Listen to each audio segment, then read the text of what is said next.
नमस्कार दोस्तों, स्वागत है आपका आपके अपने चैनल रिएक्शन चटनी में। और मैं हूं शुभम मोदक, आप सबको करता हूं नमस्कार।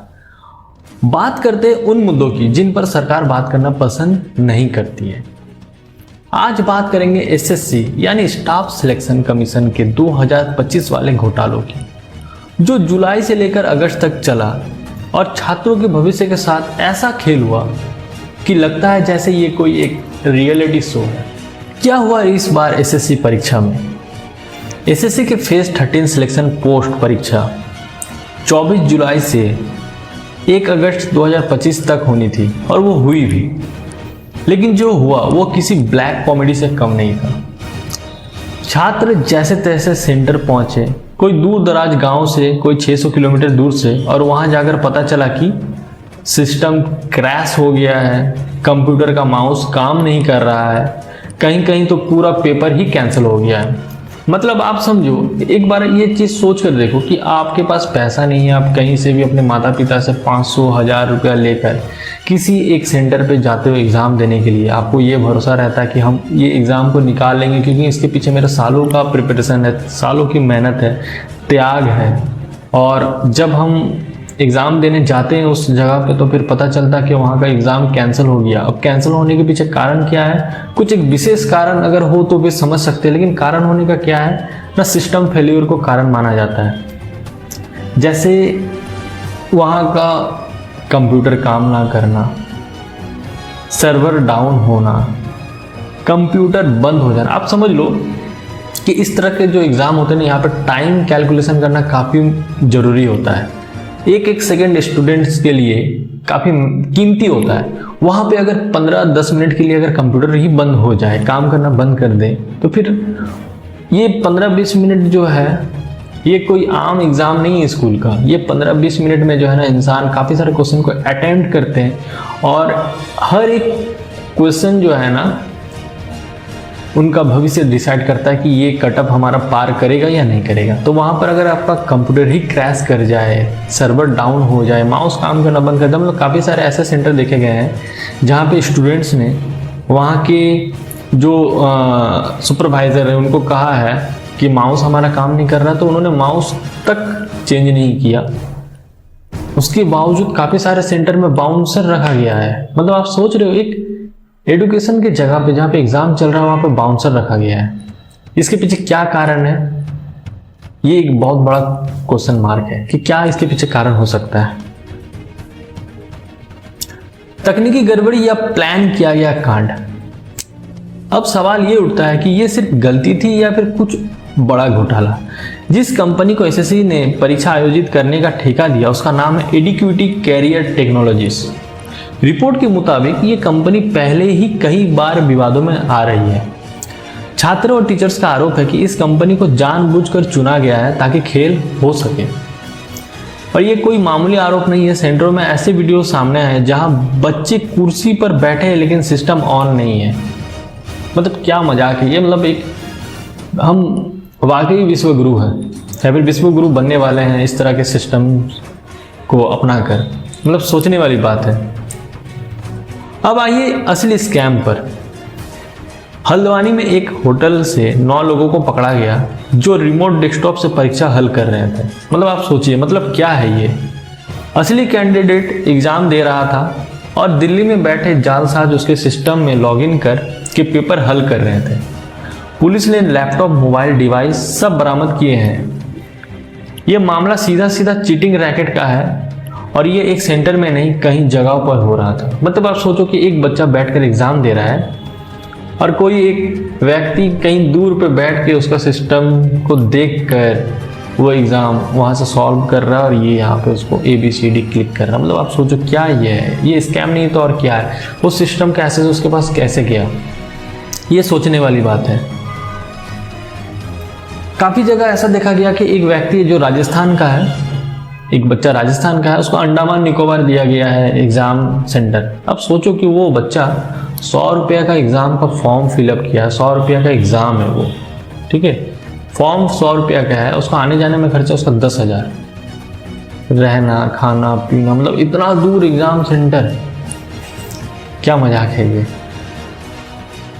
काफ़ी सारा वैसा भी देखा गया है कि बच्चे एग्ज़ाम देने गए हैं और तुरंत बाद उसका सेंटर चेंज हो गया, ये ऐसा भी हुआ है। काफ़ी सारे सेंटर्स ऐसे देखे गए हैं जो प्रयागराज के काफ़ी दूर में दिए गए हैं और वो कोई एक सेंटर नहीं है, वो किसी के घर है, गांव के बीच जंगल के बीच में कोई एक घर पे उनको सेंटर दे दिया गया, जहाँ पे नीचे गाय भैंस बंधे हुए हैं और ऊपर बच्चे एग्ज़ाम दे रहे हैं। काफ़ी जगह ऐसा देखा गया कि डीजे बज रहे हैं, सामने डीजे बज रहा है और वो बच्चे एग्ज़ाम दे रहे हैं। मतलब सोच के देखिए आप कि ये क्या एक मतलब कौन सा एग्ज़ाम, एसएससी इंडिया में इसका एक रेपुटेटेड जगह है और ये एग्ज़ाम आज क्या बन के रह चुका है, बच्चों के भविष्य के साथ क्या खेल हो रहा है। आगे देखते हैं क्या है। छात्र और शिक्षक सड़कों पर है। अब जब पेपर रद्द, सेंटर पर अव्यवस्था और घोटाले सामने आने लगे तो देश भर के छात्र और टीचर्स ने एसएससी मिसमैनेजमेंट नाम से सोशल मीडिया पर अभियान शुरू किया। दिल्ली के जंतर मंतर पर हजारों छात्र और शिक्षक इकट्ठा हुए। मांग की गई परीक्षा फिर से हो, दोषी अधिकारियों पर कार्रवाई हो और पूरी घटना की सीबीआई जांच हो। लेकिन सरकार ने क्या किया? पुलिस भेजी, लाठीचार्ज हुआ, कुछ को हिरासत में लिया गया और बाकी लोगों को चुप कराने की कोशिश की गई। कानून है लेकिन लागू नहीं होता है। सरकार ने 2024 में एक नया कानून भी बनाया था, public examination prevention of unfair means act 2024। ये एक कानून एक बना हुआ है, बस ये बना हुआ है, जिसे में कहा गया अगर कोई पेपर लीक या नकल करता है तो 3 से 10 साल की सजा, 1 करोड़ तक का जुर्माना और एजेंसी की ब्लैक लिस्टिंग होगी। लेकिन सवाल यह है, जब इतनी बड़ी गड़बड़ी हुई तो किसी को सजा क्यों नहीं मिली? किस एजेंसी को ब्लैकलिस्ट किया गया? एसएससी के चेयरमैन से जवाब क्यों नहीं मांगा गया? क्यों ये स्कैम बढ़ा है? दोस्तों, ये सिर्फ एक एग्जाम की बात नहीं है, ये बात उन लाखों बच्चों की है जो गांव से शहर आए, पैसे खर्च किए, मेहनत की और फिर सिस्टम ने उन्हें धोखा दे दिया। ये घोटाला दिखता है कि हमारे देश में युवा की मेहनत से ज़्यादा ताकतवर है घोटाला चलाने वाला नेटवर्क। जी हाँ, ये सही बात है। हम और आपसे ज़्यादा ताकतवर क्या है? हम कहते तो कि हम डेमोक्रेसी में है, लेकिन डेमोक्रेसी जो है आज के डेट में कुछ एक तबके लोगों के हाथों में है, जिनके पास पावर है, मनी है, पॉलिटिकल सपोर्ट है, वो इस चीज़ को रूल कर रहे हैं। वरना आप सोचो कि जिस कंपनी, जिस एजेंसी के ऊपर पहले से आरोप लगे हुए हैं, वो कंपनी एसएससी जैसे इतने बड़े और रेपुटेटेड एग्जाम को फिर से इंडोर्स करता है। उस एग्जाम को उनको टेंडर दिया जाता है कि आप एग्जाम को कंडक्ट करो, आप एग्जाम को लो। मतलब आप ये सोचने वाली बात है। ये घोटाला दिखाता है कि हमारे देश में युवा की मेहनत से ज़्यादा ताकतवर तो घोटाले चलाने वाला नेटवर्क है। और जब सवाल पूछे जाते हैं तो सरकार आंखें मूंद लेती है और आपको कुछ और बना दिया जाता है।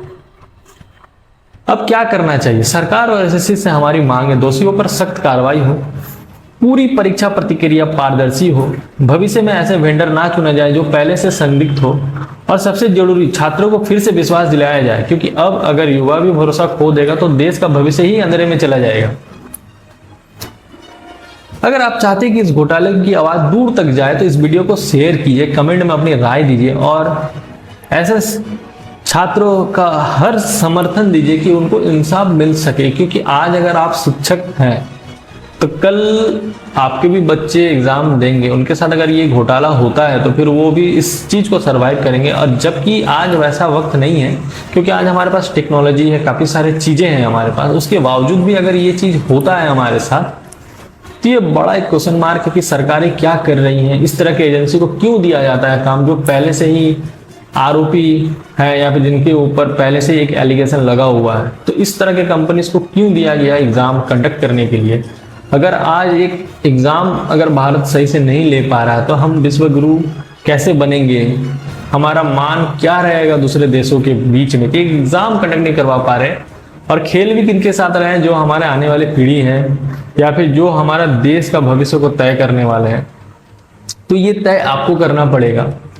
क्या सिर्फ आपका एक वोट और आपका एक सहमति इनको इंसाफ दिला सकता है? और जो टीचरों के साथ अत्याचार हो रहा, आज ये देखने वाली बात यह है कि एक प्रोफेशन दूसरे प्रोफेशन पे लाठीचार्ज कर रहा है। और ये सोचने वाली बात है कि जो पुलिस वाले जिन शिक्षक पे लाठीचार्ज कर रहे हैं, वो शिक्षक हर साल उनके जैसे पुलिस वाले बनाते हैं अपने कोचिंग सेंटरों में, उनको पढ़ा के बड़ा करते हैं, तब जाके वो पुलिस वाले बनते हैं। आज जो पुलिस वाले उनके ऊपर लाठीचार्ज करे, कल उनके भी बच्चे एग्जाम देने जाएंगे, और अगर उनके साथ भी ऐसा ही होता है, इस तरह से मिसमैनेजमेंट का वो अगर शिकार बनते हैं, तो आप ये एक बार सोचना, पुलिस वालों को भी ये सोचना पड़ेगा कि सरकार का ऑर्डर है कंट्रोल करना, लेकिन जिन पे आप लाठीचार्ज कर रहे हो वो शिक्षक हैं, उनका डिमांड क्या सही है या गलत है, ये आपको भी सोचना पड़ेगा कि एक शिक्षक पर आप लाठीचार्ज करो, वही शिक्षक आपके बच्चे का भविष्य जो है आने वाले टाइम पे बनाने वाले हैं। क्या ये सही है, क्या ये गलत है, आपकी क्या राय है, कमेंट बॉक्स में जरूर बनाएं। रिएक्शन चटनी में बने रहें, इस तरह की वीडियो हम आगे भी लाते रहेंगे। जय हिंद, धन्यवाद।